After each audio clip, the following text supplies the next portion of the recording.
नमस्कार। हर कहानी कुछ कहती है।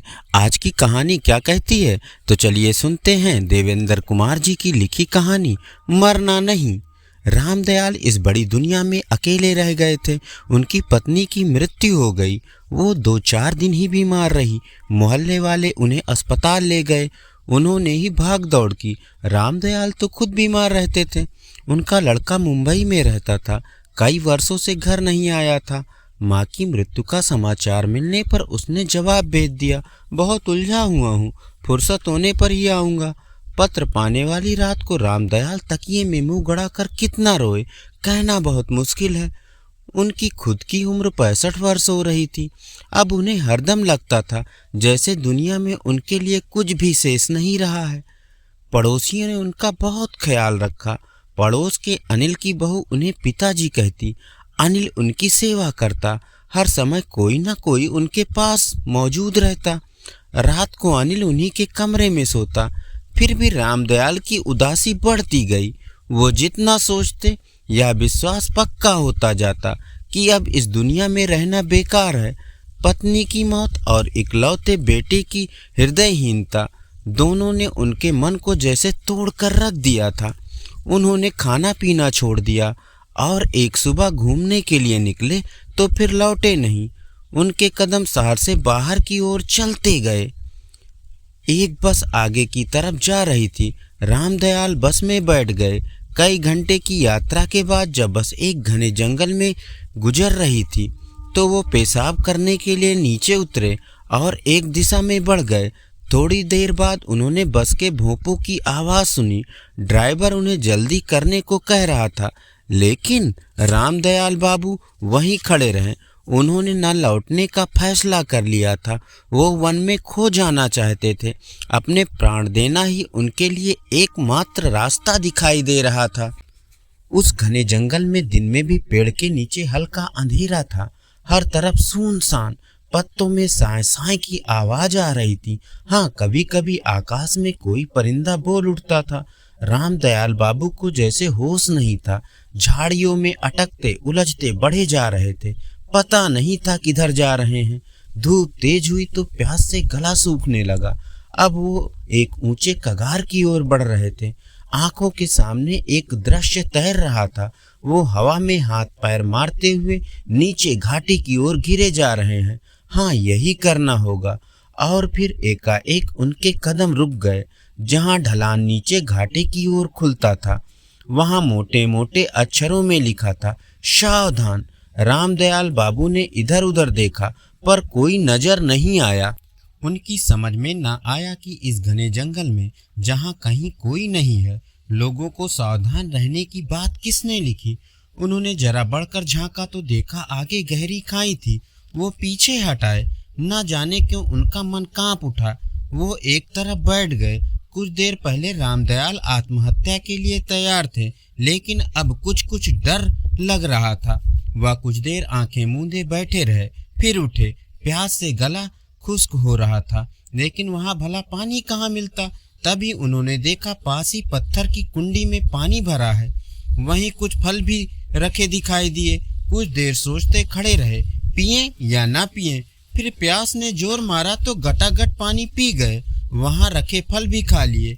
अब जाकर चित कुछ ठिकाने हुआ, लेकिन एक बात रह रहकर परेशान कर रही थी, यह सब किसने किया है। यहाँ तो कोई नजर नहीं आता।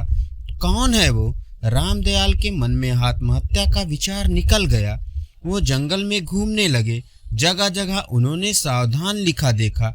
कई पेड़ों पर जहरीले फल भी लिखा था। उन्होंने पाया कि अगर वो सब न लिखा होता तो कोई भी गिरकर अपने प्राण गंवा सकता था।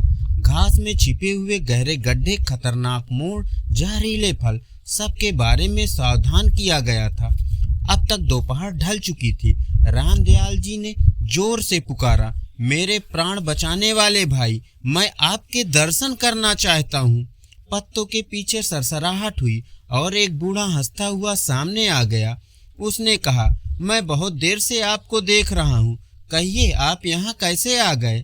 सच कहूँ मैं आत्महत्या के इरादे से आया था, लेकिन खाई के किनारे लिखे शब्दों ने मन बदल दिया। रामदयाल कह गए। उस व्यक्ति ने पूछा, आप क्या इरादा है? सोच रहा हूँ क्या करूँ, रामदयाल ने कहा और उनकी आंखें भर आई। बूढ़े के पूछने पर उन्होंने अपनी राम कहानी कह सुनाई। जब उन्होंने बात खत्म की तो उनकी आंखों से लगातार आंसू गिर रहे थे। एकाएक उन्होंने पूछा, लेकिन आपने अपना परिचय नहीं दिया। बूढ़े ने कहा, जो आपका परिचय है वही मेरा भी है। मेरा नाम नरसिंह है। क्या सुनाऊं? अनेक वर्ष हो गए। एक दिन मैं अपने बेटे के साथ इस जंगल में गुजर रहा था। तभी बेटा घास में छिपे गहरे गड्ढे में गिर गया। वह इतने नीचे गिरा था कि मैं वहां पहुंच भी ना सका था। मेरी दुनिया अंधेरी हो गई। पत्नी पहले ही मर गई थी। अब तो कुछ भी नहीं बचा था तो सिर्फ जीवन। मैंने तय किया कि मैं भी उसी गड्ढे में कूदकर जान दे दूंगा। रामदयाल जी ध्यान से सुन रहे थे। नरसिंह ने आगे कहा, मैं कूदने जा रहा था। एकाएक मन ने कहा, यह कायरता है। हो सकता है इसी तरह लोग आकर इस छिपे गड्ढे में गिरते रहें। नहीं, यह ठीक नहीं। पहले इसका कुछ प्रबंध करना चाहिए। बस मैंने गड्ढे के चारों ओर पेड़ की डालियां खड़ी करके उन्हें लताओं से बांध दिया। फिर रामदयाल ने पूछा, फिर मुझे लगा कि ऐसे खतरनाक स्थान को इस जंगल में और भी होंगे। मैंने देखा मेरे बेटे की जान लेने वाले गड्ढे के पास ही दूसरे स्थान भी थे। बस मैंने निश्चय कर लिया कि जंगल में जब तक एक भी ऐसा खतरनाक स्थान रहेगा मैं नहीं मरूंगा। वो दिन था और आज का दिन है। मैं इसी जंगल में रह रहा हूँ। अभी मेरा काम खत्म नहीं हुआ। खतरनाक स्थानों पर मैंने चेतावनियां लिखकर लगा दी है। कौन से फल जहरीले हैं और कौन से खाने लायक हैं यह भी जान लिया है। जंगल इतना खतरनाक नहीं रह गया है जितना पहले था। मैंने कई भटके लोगों को रास्ता बताया है, खाने पीने की सामग्री दी है, नहीं तो शायद वे मर जाते। और हर बार मुझे लगा कि आत्महत्या न करने का मेरा निश्चय गलत नहीं था।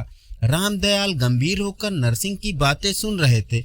एकाएक नरसिंह ने कहा, रात हो रही है, जंगली जानवरों का डर है। सुबह आपको जंगल से बाहर जाने का रास्ता बता दूंगा। आइए।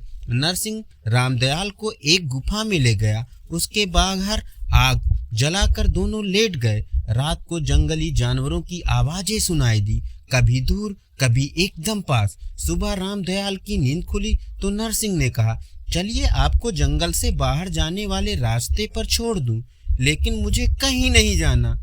तब कहाँ जाइएगा? क्या इरादा है? नरसिंह ने आश्चर्य से पूछा।